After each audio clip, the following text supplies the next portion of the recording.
Aí você fica pensando, gente, vou pregar o quê? Depois de uma bênção dessa, depois de uma experiência dessa. E ainda tem gente que diz que não gosta de cantar. Gente, vai fazer o que no céu? Não sei o que vai fazer no céu, não. E aí, os irmãos, imaginem, essa sensação que nós tivemos aqui não é nem perto do que nós vamos viver no céu. Porque as pessoas acham que viver no céu vai ser metódico, né? Ah, eu vou ficar lá, os anjinhos cantando. Ah, não vai ser não. Irmãos, o céu vai ser maravilhoso. Na verdade, a nossa mente não consegue alcançar o que nós vamos viver no céu. Eu só sei que se aqui tá bom, nossa, lá vai ser maravilhoso. Então, obrigada, tá? Ministério de Louvor foi muito bom. Desde já agradeço a presença dos irmãos, dos visitantes, mas eu preciso agradecer em especial a presença da minha amiga, Tânia, que ela falou que vinha e ela chegou. Glória a Deus. Irmãos, nós vamos ler a palavra do Senhor muito conhecida, que está em Daniel 3, 28 a 30. E depois nós vamos voltar, como eu sempre faço. A gente começa no final. A gente começa lá com spoiler, lá com a bênção. Mas nós vamos entender que há uma bênção porque houve um posicionamento. Aconteceu algo, aconteceu uma luta e depois aconteceu uma bênção. Nada acontece por acaso, nada acontece do nada. E tudo isso que nós temos na palavra de Deus são experiências, são exemplos, são coisas que nós podemos aprender, é aprendizado para as nossas vidas. E uma coisa que às vezes nós esquecemos é que esse Deus aqui de Daniel, esse Deus desses 3 jovens que nós vamos ler aqui, é o mesmo Deus que está aqui hoje na Nazareno. Quem crê nisso? Então essa história aqui, que é uma história bonita, que a gente conta para as crianças, e às vezes nós repetimos, às vezes repetimos sem a menor fé. Esse Deus que operou algo grandioso é o mesmo Deus que opera hoje nas nossas vidas. E por que nós deixamos de crer? E por que nós deixamos de acreditar? E por que nós não esperamos mais que esse mesmo Deus possa mudar situações, possa operar milagres, possa mudar o dia de amanhã? Que hoje nós vamos deitar de um jeito e amanhã nós vamos acordar de outro. Então a palavra de hoje é para que nós saiamos daqui com essa esperança, com essa expectativa desse Deus de Daniel. Que esse Deus de Daniel é o mesmo Deus nosso hoje. Amém? A palavra de Deus diz assim, 28. Isso. Falou Nabucodonosor e disse... Eu enxergo melhor sem óculos para perto. Os pregadores sempre fazem o contrário, né? Pois é. Falou Nabucodonosor e disse: bendito seja o Deus. Eu não gosto desses nomes, então eu vou trocar. Ananias, Misael e Azarias. Porque esses nomes eram a identidade deles. Esse nome era o nome que mostrava quem eles eram. E a gente vai entender isso. Que enviou o seu anjo e livrou os seus servos que confiaram nele, pois não quiseram cumprir a palavra do rei dele mesmo, de Nabucodonosor. Preferiram entregar os seus corpos para que não servissem nem adorassem algum outro Deus, letrinha minúscula, Deusinho, piquititinho, senão ao seu Deus, letra maiúscula.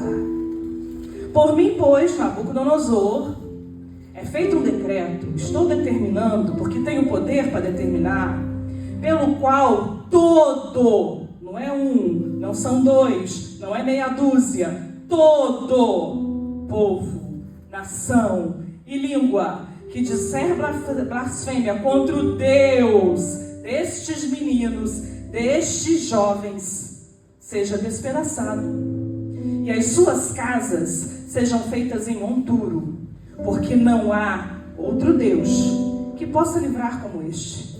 Então o rei fez prosperar a Ananias, Misael e Azarias na província da Babilônia. Glória a Deus. Fez prosperar. Hoje em dia se fala tanto em prosperar, né? Só que a palavra prosperar sempre está ligada a dinheiro. E prosperar necessariamente não é dinheiro. Irmãos, há um contexto aqui. Gente, nem de óculos eu enxergo aquele relógio. Amém? Mas eu tenho no braço. Então vamos lá. Havia um contexto nessa história. Os irmãos sabem que num determinado momento, o povo de Israel, eleito por Deus, houve um racha e haviam dois povos, o povo de Israel e o povo de Judá. E ambos os povos se perderam. E a gente tem o hábito de apontar o dedo, né? É muito fácil apontar o dedo. Nossa, se perderam, eu não teria me perdido. Pois é, né? Como se a gente não fizesse coisa errada. Mas eles fizeram coisa errada, eles se perderam. Abandonaram o verdadeiro Deus, seguiram os deuses dos cananeus, dos povos à sua volta e foram levados cativos. Primeiro o povo de Israel, alguns anos antes, e depois o povo de Judá. Antes disso acontecer, Isaías profetiza, Jeremias profetiza. Nesse período aqui, Jeremias já tinha profetizado um pouquinho antes. Acontecem 3 invasões em Judá, durante as profecias de Jeremias. E na primeira invasão, Nabucodonosor leva o que é de melhor, leva a nata da sociedade. Nessa nata, daqueles que eram melhores, os príncipes, né, aqueles mais cultos, ele leva Daniel, Ananias, Misael e Azarias. E toda a elite que tinha em Jerusalém. Ele leva todos aqueles que poderiam ser úteis lá na Babilônia. E tem a segunda. Na segunda vai Ezequias, que é um outro profeta. Ezequias vai profetizar lá no cativeiro, lá no meio do povão. E na terceira ele leva um pouquinho do que restou, porque ainda ficou gente em Jerusalém. Jerusalém ficou um desastre, ficou destruída. E aí a gente tem Jeremias, que profetizou dentro de Jerusalém. Depois Jeremias vai embora. Tem Daniel profetizando dentro do palácio. E tem Ezequiel profetizando. Corrige mesmo. Isso aí, o sacerdote da casa. Ezequiel profetizando lá no exílio babilônico. E aí a gente tem a história da fornalha de fogo. Quem conhece a história? A história é simples para quem não conhece. Eles são jogados lá, eles rejeitam, eles não aceitam a ordem de se ajoelhar diante de uma estátua. Eles são jogados lá e eles não morrem. Simples assim, né? Não, não é simples assim. Porque esses meninos tomaram essa decisão porque eles tinham um posicionamento, eles tinham uma identidade, que a gente começa a ver essa história lá em Daniel 1. Vamos voltar lá em Daniel 1? O que Daniel 1 diz? Daniel 1 começa contando o posicionamento de Daniel. A gente precisa entender que levou a nata. Não foi só Daniel, Ananias, Misael e Azarias para lá. Foi uma galera para o palácio. Mas a Bíblia só cita o nome desses 4. Porque provavelmente a gente está supondo que esses 4 foram aqueles que tomaram uma decisão. E a Bíblia é muito clara quando ela diz, no capítulo 1 e no verso 8, que Daniel assentou no seu coração não se contaminar com as iguarias do rei. Irmão, seria muito fácil Daniel dizer a seguinte frase, que eu acredito que ninguém aqui nunca disse. Ah, Deus entende. Vamos combinar? Ele me trouxe para cá.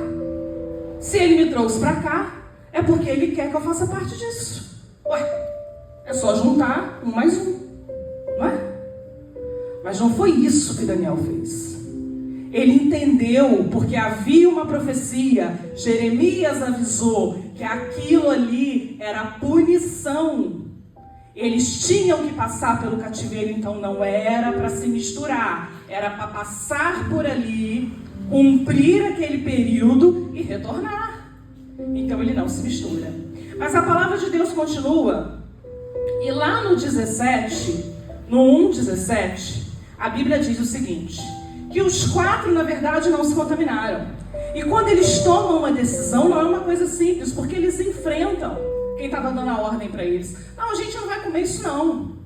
E pode fazer um teste aqui, para ver qual vai ser o resultado disso. Porque, irmãos, toda a gente está enfrentando alguma coisa. Porque sempre é mais fácil fazer o que todo mundo faz. Sempre é mais fácil. Seja aonde você estiver. Seja no seu local de serviço, seja no meio da sua família, qualquer lugar que você estiver. Fazer o que todo mundo faz sempre é mais fácil e gasta menos energia. E o nosso corpo é projetado para não gastar energia. Ninguém aqui gosta de academia. Se alguém gosta, glória a Deus por isso, Deus te abençoe, porque a maioria do povo não gosta. Porque o nosso corpo é projetado para economizar energia. A nossa cabeça é projetada para economizar energia. Então, fazer o que todo mundo faz é confortável. E eles não fizeram o que era confortável. Só que quando eles tomam uma decisão e eles fazem aquilo que não é confortável, a palavra de Deus diz lá no verso 17, coloca aqui para mim por favor, diz o seguinte: ora, e a esses quatro jovens,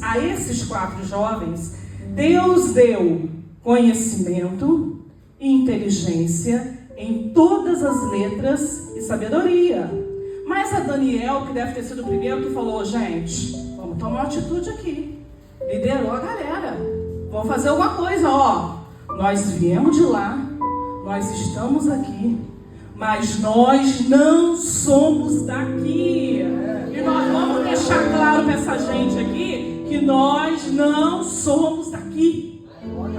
Nós só estamos, mas nós não somos. Podem até falar, mas nós não somos. Tá entendido? E eles falaram, tá entendido. Então, para ele foi um pouquinho mais que Deus deu. Mas a Daniel deu entendimento em toda visão e sonho. 19. E o rei falou com eles. E entre todos eles não foram achados outros tais, como Daniel, Ananias, Misael e Azarias. Gente, quanta gente tinha naquele palácio? Não devia ter 6, 10, 15. Devia de ter muita gente. E Daniel fala com 4. E não era 4 qualquer não, gente. Eram 4 judeus. 4 pessoas que estavam ali praticamente como escravos. Eram esses 4. E eles são exaltados. E eles são elevados. O rei reconhece que não havia gente como esses 4. Porque eles se posicionaram. Eles tomaram uma decisão. E eles disseram, a gente não é qualquer um não. Nós somos diferentes. E o rei disse, não tem ninguém igual a esses 4 não. Então o que a gente vai fazer? Ó, no 20. Em toda a matéria de sabedoria e de inteligência, sobre o que o rei lhe fez perguntas, porque o rei não escolheu eles porque eles eram bonitinhos, não. Eles foram testados. Eles foram provados. E eles foram aprovados. Diante de Deus primeiro. E depois diante do homem. Porque, irmãos, às vezes no primeiro momento, parece que não vai dar certo. Mas quando Deus nos aprova primeiro, o resultado vem depois. Porque a nossa aprovação primeiro vem no céu. Foi o que aconteceu com eles. A aprovação deles veio no céu e depois a aprovação deles veio na terra. E aí o 20 continua. Os achou 10 vezes mais doutos, mais cultos, mais inteligentes do que todos os magos ou astrólogos que havia em todo o reino.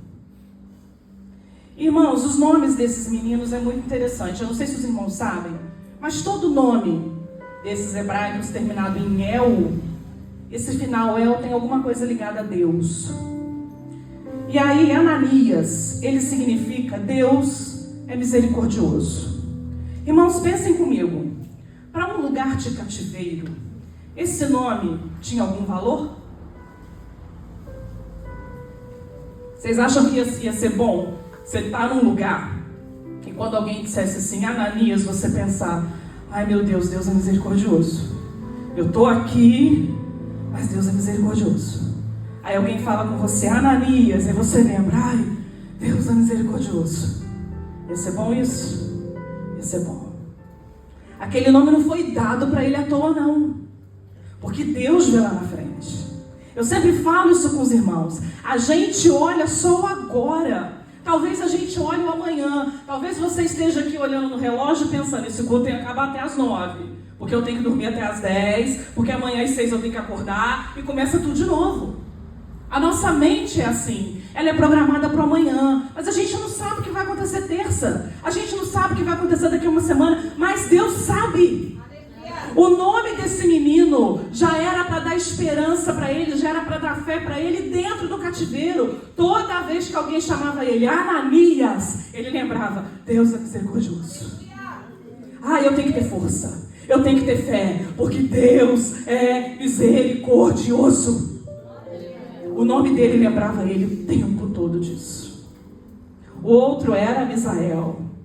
Quem é como Deus? Nabucodonosor não é Deus. Essa gente daqui não é Deus. Esses outros deuses aqui do D minúsculo não são deuses. Quem é como Deus?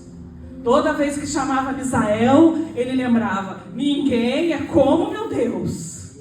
Então o meu Deus vai me sustentar. O meu Deus vai me guardar. O meu Deus vai me guiar. Aleluia. Misael, o meu Deus está comigo, porque ninguém é como meu Deus. Os pais desses meninos não sabiam que quando eu estava dando esses nomes para esses meninos, esses nomes iam sustentá-los dentro do cativeiro. Mas Deus sabia. Você talvez não sabia que hoje você estaria escutando essa palavra.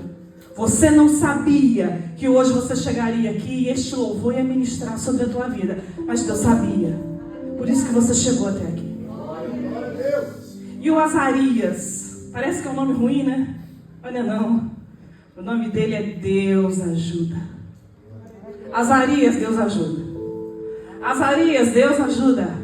Azarias, vem cá participar disso aqui. Não vou não, porque Deus ajuda. Azarias, se você vai se misturar com isso aqui, não vou não, porque Deus ajuda. Azarias, vem cá, você vai ser prejudicado. Não vou não, porque Deus ajuda. O nome deles sustentou eles. E aí sabe o que tentaram fazer com eles? Todo mundo sabe. O que tentaram fazer com eles? Irmãos, participem. Trocaram o nome deles.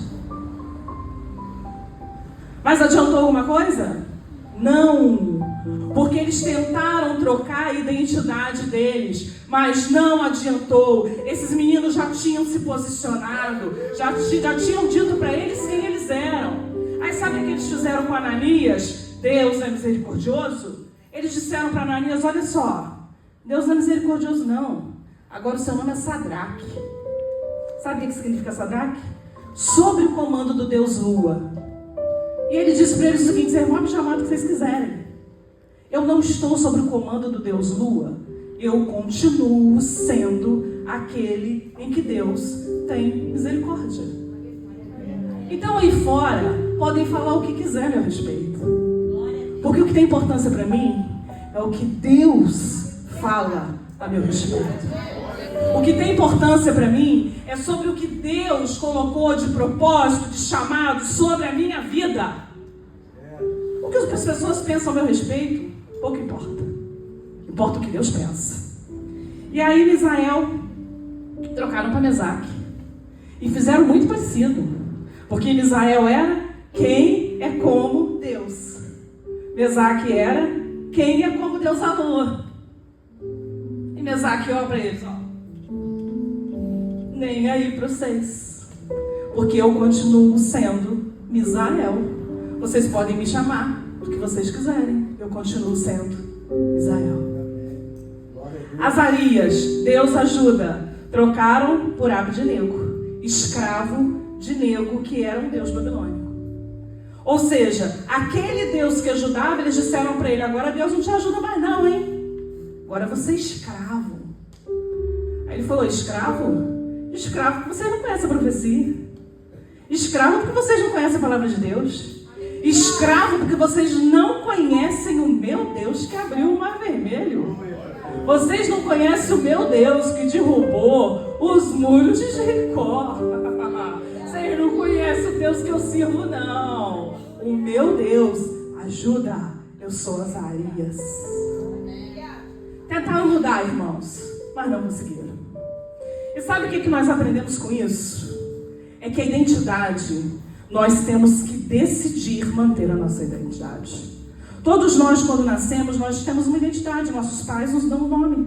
Todos nós temos uma identidade. E a gente mostra a nossa identidade por onde nós estamos. Porque você não pode chegar num lugar e não mostrar a sua identidade. Você não pode fazer isso.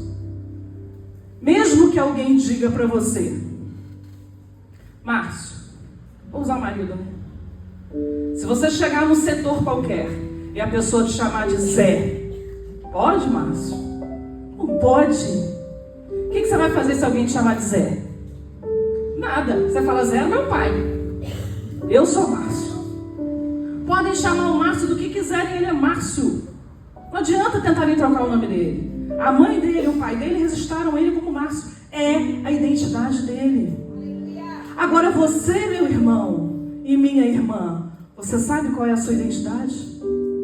Você sabe que o Senhor Jesus morreu na cruz pela tua vida?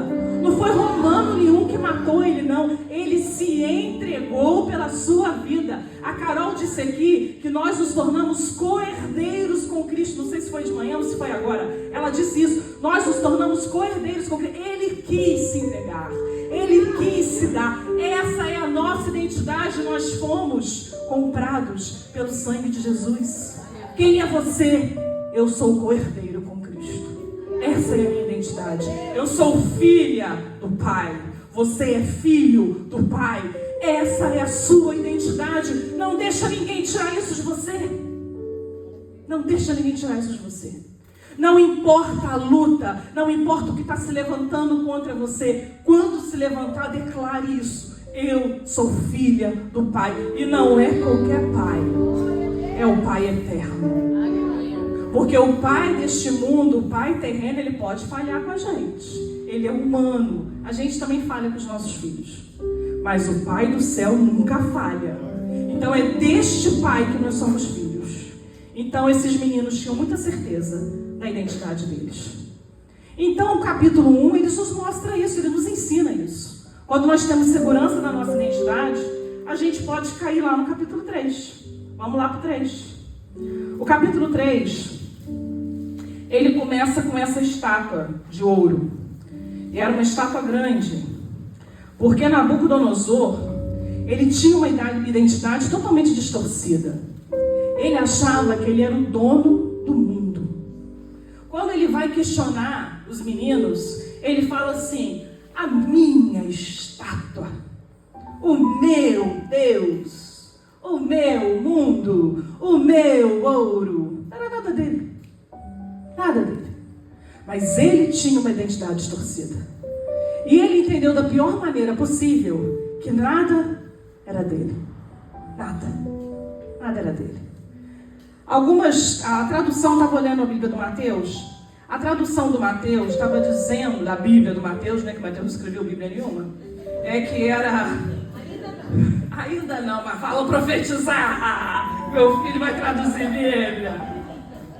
Então, a tradução lá da Bíblia do Mateus estava falando que ele tinha 2,700 de metro e tal, mas eu vou arredondar aqui. A estátua tinha cerca de 30 metros de altura, era mais ou menos 27 alguma coisa, e 3 metros de largura. Estou arredondando. Ou seja, uma coisa estrondosa. Era uma coisa que você conseguia ver de longe. E ele realmente queria isso, porque afinal de contas, não era só poder. Porque tem pessoas que você pode dar qualquer coisa, nem menos poder. Teu poder já era. Eu não sei vocês, mas eu trabalho há muitos anos e às vezes a pessoa trabalha do teu lado, ela é uma coisa, quando ela tem a mesma função que você. Aí ela subiu meio degrau, não precisa ser um degrau inteiro não, só meio. Ela já te olha diferente. A voz dela muda. Porque afinal de contas, ela subiu meio degrau. O salário dela é o mesmo que o seu, mas agora ela tem meio degrau diferente do seu. E o Nabucodonosor, ele achava que ele era muita coisa. E aí ele faz essa estátua também achando que era muita coisa. Identidade distorcida. Porque eu estou dizendo para os irmãos que a nossa identidade é ser filhos de Deus, mas nós temos certeza que isso, nós somos filhos de Deus sem merecer. Porque é uma graça que nós não merecemos. O amor de Deus e a graça de Deus nos constrange. O amor de Deus nos constrange. Não era o caso dele. Então essa estátua era uma coisa de ostentação mesmo. E ele não queria mesmo que a coisa fosse discreta, não. A palavra de Deus diz que ele chama alto, ele põe música, ele faz um estardalhaço. E ele não chama pouca gente, não. Ele chama prefeito, presidente, juiz, conselheiro, oficial, governador, gente da província. E não é à toa que Ananias, Misael e Azarias estavam naquele lugar, porque eles eram importantes. Eles eram chefes de províncias. Eles não eram pouca coisa naquele lugar. Eles foram exaltados. No capítulo 1 nós vimos isso. Eles foram elevados. Então eles estavam naquele lugar porque era uma festa para gente importante. Eles estavam ali. E vamos voltar naquilo que eu falei lá no início. Deus entende? Certo? Deus não colocou eles ali? Deus não colocou aqui. Deus entende. Olha que situação. Poxa vida, tá todo mundo fazendo. Por que eu não vou fazer? Vai ficar feio, Deus, eu tenho que dar testemunho. Não é isso? Pois é. Mas eles tinham o quê? Identidade. E a identidade dentro deles era mais forte do que qualquer outra coisa. E aí tinha música. E quando tocava música, a ordem era que se prostrassem e adorassem a tal estátua. Irmãos, imaginem a cena. Eu não sei quantas pessoas tem aqui. Eu não sou boa desse tipo de cálculo. Mas só neste lugar, que tem muito menos pessoas do que tinha lá. Imagina todos vocês ajoelhados e 3 pessoas em pé. Neste lugar. Ia chamar a atenção? Ia. Aqui. Imagina naquele ambiente, com sei lá quantas mil pessoas. Era muita gente. Era todo o império. Porque, afinal de contas, na época, a Babilônia mandava no mundo, vamos dizer assim. Não que o mundo fosse isso tudo que é hoje, mas... não me corrija, não. Depois você fala comigo, que aquele lá manja de geografia, posso estar falando bobagem aqui. Não me corrige, não. Depois você me corrige. Mas ele mandava muito, certo? Mandava muito. Pronto. Era muita gente para 3 ficarem em pé. Claro que chamou atenção. Aí foram falar com Nabucodonosor, lá, os 3 ali, ó, os 3 em pé. Pode isso não, olha lá. Você colocou eles, exaltou aqueles 3 judeuzinhos, 3 judeuzinhos. Trocou o nome deles, eles continuam do mesmo jeito que era antes, fazendo as mesmas coisas, falando daquele Deus deles. Não adianta, nada do que faz com eles, eles mudam o jeito deles. Olha lá, ó, estão te enfrentando. Continua os 3 te enfrentando. Aí Nabucodonosor vai conversar com eles. E é muito interessante, irmãos, quando a gente tem identidade definida, quando a gente sabe quem é, não tem conversa fiada com a gente. Nabucodonosor vai conversar com eles.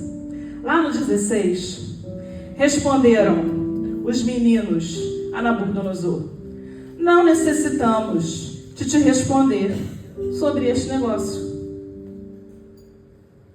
A gente não tem o que responder com você. A gente não tem o que negociar com você. Não tem assunto. Não tem o que dizer. O nosso posicionamento é esse. A nossa decisão está tomada. Eis que o nosso Deus, a quem nós servimos, é que nos pode livrar. É Deus quem vai decidir isso. Ele nos livrará do forno de fogo ardente e da tua mão, ó rei. E se não, fica sabendo, ó rei, que mesmo que ele não faça isso, nós não serviremos os teus deuses, nem adoraremos a estátua de ouro que você levantou. Porque o crente sempre vence.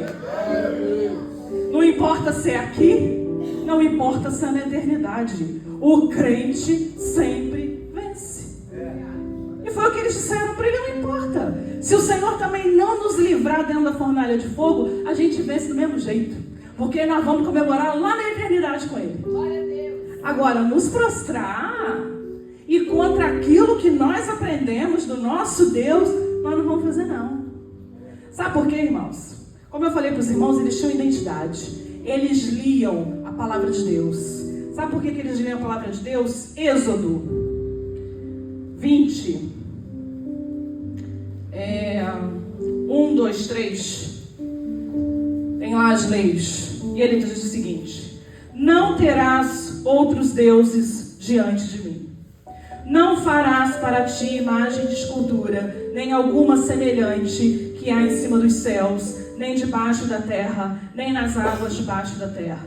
Não te encurvarás a elas, nem as servirás. Porque eu, Senhor teu Deus, sou Deus zeloso, que visito a iniquidade dos pais dos filhos, até a 3ª e 4ª geração daqueles que me odeiam. Eles sabiam quem era esse Deus. Êxodo 20, eu falei isso? 1 a 3. Eles conheciam a palavra de Deus. Eles sabiam que era princípio. E o princípio era claro: não farás, não se encurvarás e não adorarás. E se eles sabiam que eles eram servo do Deus vivo, eles não podiam adorar e eles não podiam se encurvar. E qual o resultado disso? Não interessava. Interessava. Sabe por quê? Porque Isaías tinha profetizado. Eu não falei para vocês que Isaías profetizou antes do cativeiro? Sabe o que Isaías fala? Isaías fala... Deixa eu achar aqui que eu não estou achando. Isaías 43, 2. Isaías diz o seguinte, todo mundo conhece esse: quando passares pelas águas, estarei contigo. E quando pelos rios, eles não te submergirão. Quando passares pelo fogo, não te queimarás, nem a chama arderá em ti. Eles conheciam a promessa. Eles sabiam que se Deus quisesse, Deus livrava eles do fogo, porque Isaías já tinha dito isso. E a gente deixa de confiar porque a gente não lê a palavra de Deus, porque a gente não confia nas promessas de Deus. Porque a gente fica esperando alguém dizer pra gente: Deus mandou te dizer, Deus está mandando te dizer o que está na palavra dele todo dia. Eles cumpriram o princípio, eles não se encurvaram, eles não adoraram, porque eles sabiam que se Deus quisesse, Deus livrava eles do fogo. O fogo não te queimará, a chama não arderá em ti. Eles sabiam o que estavam fazendo. Então eles disseram para Nabucodonosor: a gente não tem conversa contigo. A gente não tem o que dizer para você.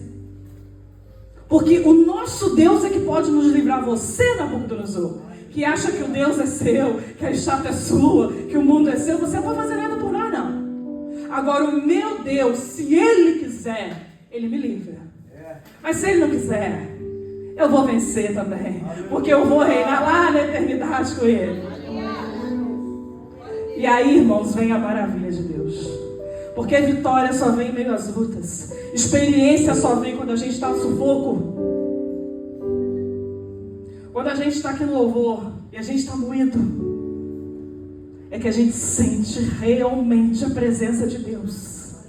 É o quanto o Espírito Santo ministra em nós quando nós estamos precisando de uma palavra.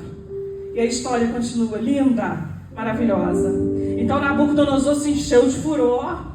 Imaginava outra coisa diferente. E se mudou o aspecto do seu semblante contra os meninos. E ordenou que o fogo se aquecesse 7 vezes. Sério? Vocês acham que para Deus isso muda alguma coisa? Não. Porque é assim que o diabo trabalha na vida do crente, na vida do fiel. Ele acha que se aumentar a sua luta 7 vezes mais, aquele que tem identidade vai voltar atrás. Não volta, não. Quem tem identidade, não importa quantas vezes aumente a luta, ele permanece fiel. Porque ele conhece a promessa e ele tem princípio. Quem tem identidade mantém o princípio e fica firme na promessa. Eles não falaram não, mas eles devem ter pensado: aumenta 100. Ó, para você, Nabucodonosor, sobre este negócio não tem conversa. Foi a palavra deles.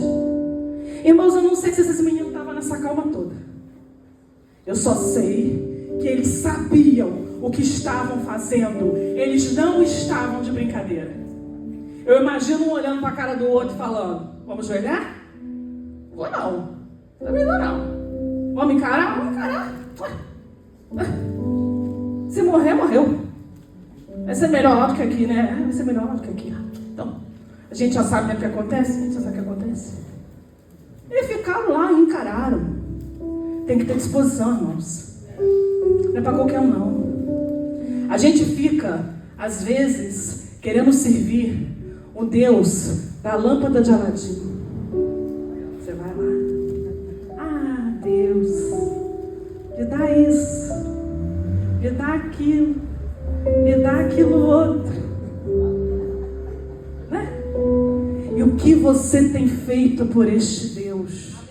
Qual o testemunho que você tem dado quando a tua fornalha aumenta 7 vezes? O que você tem feito quando as pessoas à tua volta se prostram? Porque, irmãos, tem muito crente se prostrando às coisas deste mundo aí. Tem muito crente que não está suportando. Eu não sei o que vai acontecer. Outro jogo vai ser com a pastora Carla. Não vou pregar escatologia aqui. Mas eu tenho muito medo dos teólogos da grande tribulação estarem certos. O que vai ser de nós? Nós suportamos uma agulha enfiada na nossa unha para não negar Jesus? Difícil isso, né? Pois é. Eu tenho muito medo de onde a igreja vai parar. Porque se nega Jesus por muito pouco, não, eu não nego Jesus não. Você pode não negar Jesus com a boca, mas será que nós não negamos Jesus com as atitudes? Será que a gente não deixa de ser quem a gente é? A gente não perde a nossa identidade para se adaptar ao ambiente? Para não criar um problema? Para não ter um estresse? Esses meninos não tiveram medo de uma fornalha, não foi de uma agulha na unha não. De uma fornalha de fogo ardente que foi aumentada 7 vezes. Agora olha que interessante. Eles se negaram a ser jogados lá? Não. Eles saíram correndo gritando: socorro, alguém me ajuda? Não. Eles falaram: a gente vai entrar. Mas ainda assim amarraram eles. Porque Deus faz tudo perfeito, o milagre é completo. O ímpio, quando ele vê tudo. Aí a palavra de Deus diz que 20 ordenou aos homens mais fortes que estavam no seu exército que atassem eles e os lançassem no fogo ardente. E aqueles homens foram atados e foram lançados. Só que no 22 a chama era sobremaneira quente, que o fogo matou os homens. Vamos rir, gente, a gente pode rir. Matou os homens. Porque quem tenta te matar, morre. Sabe por que morre? Porque nós somos guardados pelo Senhor. Irmão, sabe o que fala o Salmo 91? Todo mundo sabe. Por que a gente esquece?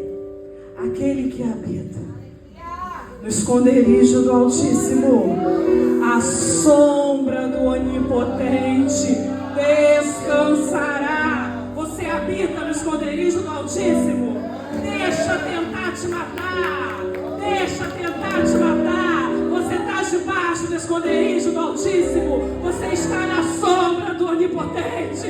Descansa na sombra do Onipotente. Porque vai morrer. Vai morrer. A chama vai pegar nele primeiro. Vai morrer.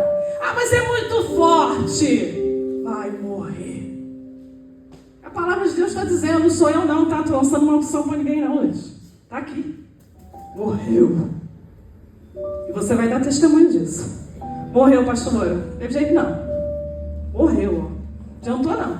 Brigou comigo, arrumou confusão comigo. Teve jeito não. Ficou para lá. É isso aí.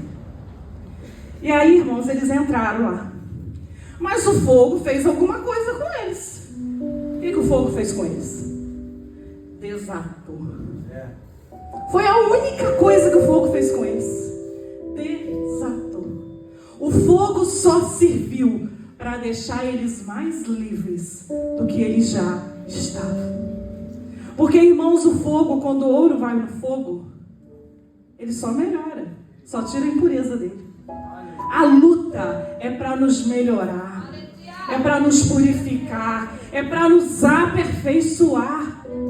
Enquanto nós entendermos isso, nós não vamos viver o processo, nós não vamos sair desse processo melhores, mais fortes, com mais experiência com Deus. Eles entenderam isso.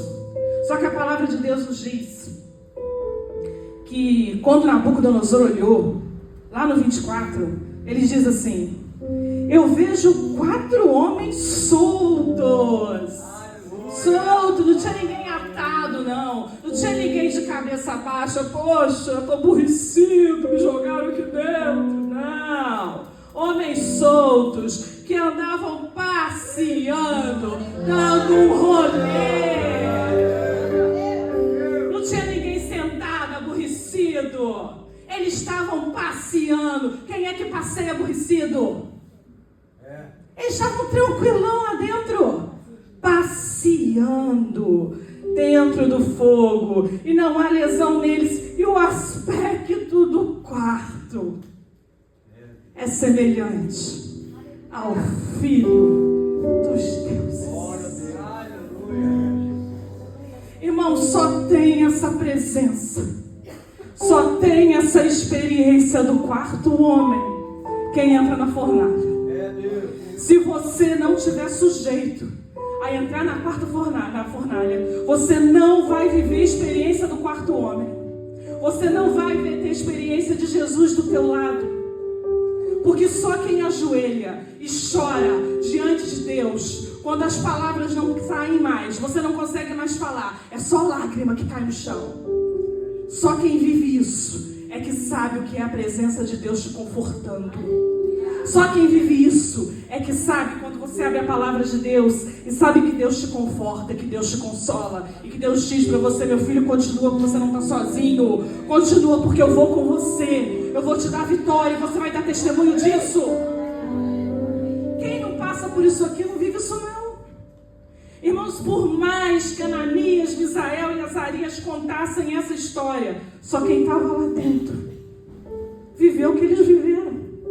Nabucodonosor só viu. Os outros judeus bobão que dobraram o joelho lá só viram. Eles podem ter pedido perdão a Deus, Deus pode ter perdoado, mas eles não viveram o milagre, eles não viveram a maravilha, eles não passearam com o quarto homem. Só quem estava lá dentro viveu isso.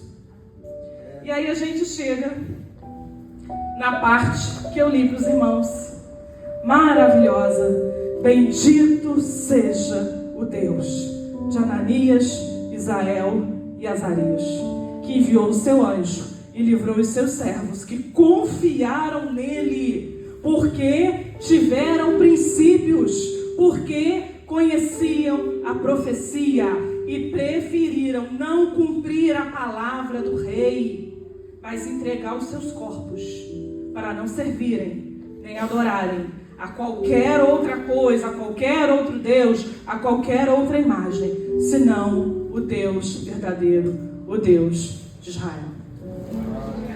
Irmãos, eu vou falar algumas frases para os irmãos aqui, os irmãos pensem sobre isso. A gente precisa olhar quem está de pé. Às vezes nós estamos na luta, nós estamos na dificuldade, e a gente fica contando a dificuldade, falando para todo mundo. Não faz isso não. Procura quem está de pé. Escolhe uma pessoa que vai te ajudar e conta para ela. E pede ajuda para ela. Não fica olhando para quem está prostrado, não.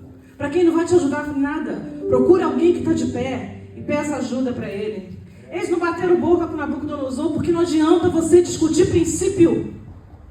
Vai tentar explicar para a gente carnal o que é princípio, é perda de tempo. Carnal não entende princípio.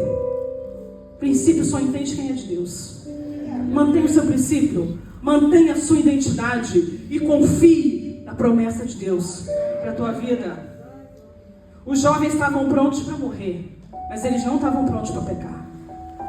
Você está pronto para morrer? E eu não digo morrer Vida não, perder a vida não, porque nós aqui no Brasil não vivemos isso. Eu digo morrer socialmente mesmo. Perder, de repente, né, o seu status, a sua curtida, mas o nome de Deus ser glorificado sobre a tua vida. Não dobre seus joelhos diante da adversidade. Eu escutei uma frase da pastora ontem. Aliás, eu queria honrar a vida da Sandra, da outra Sandra que não está aqui, e da Francis. Gente, eu fiquei ontem constrangida com o carinho delas ontem. É uma coisa que ninguém fala, né? A gente fala muito dos pastores que pregam nos eventos, mas elas nos serviram com amor, com carinho. Eu cheguei em casa, falei com meu marido, fiquei constrangida. Elas não paravam um minuto. Levaram água pra gente. Meu Deus, o que é isso? A gente sentada no maior conforto e elas lá servindo água. Olha, Deus abençoe a vida de vocês. Coisa linda.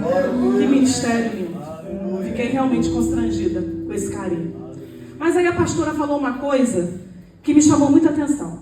Ela disse que quando ela está em luta, que ela começa a chorar, ela vira para o mundo espiritual e fala: ó, vai virar pregação, hein? Vocês estão achando que isso vai ficar barato?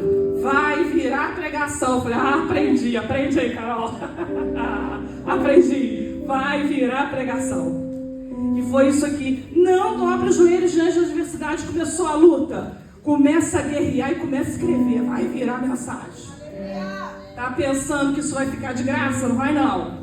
Vou dar testemunho disso. E o meu testemunho vai curar outras pessoas. Porque é assim que o crente vive. A gente passa na luta. A gente é curado. E a nossa cura outras pessoas. E a gente segue. Às vezes ter um encontro, Deus tem um encontro conosco na fornalha. Quem tentou matar os meninos, morreram antes, quando jogaram eles lá. Não se preocupe com quem tenta te queimar. Eles se queimam sozinhos. O fogo não os matou, só matou o que prendia eles. E o tablet parou. Que bom. É isso que dá, comprar coisa barata.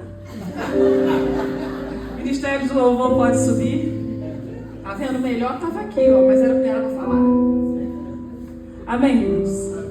O mais importante disso tudo, de tudo isso que eu ia falar e não vai dar mais, é que os irmãos não percam a identidade. Não percam isso. Não importa o que digam para você. Lembra do que eu falei no nome dos meninos? A gente tem um nome. A gente tem uma identidade. E quando a gente mantém a nossa identidade, a gente mantém o princípio. A gente lembra da profecia. E a gente passa pela prova dando glória a Deus. Aleluia! Glória a Deus! A gente vai cantar um louvor agora.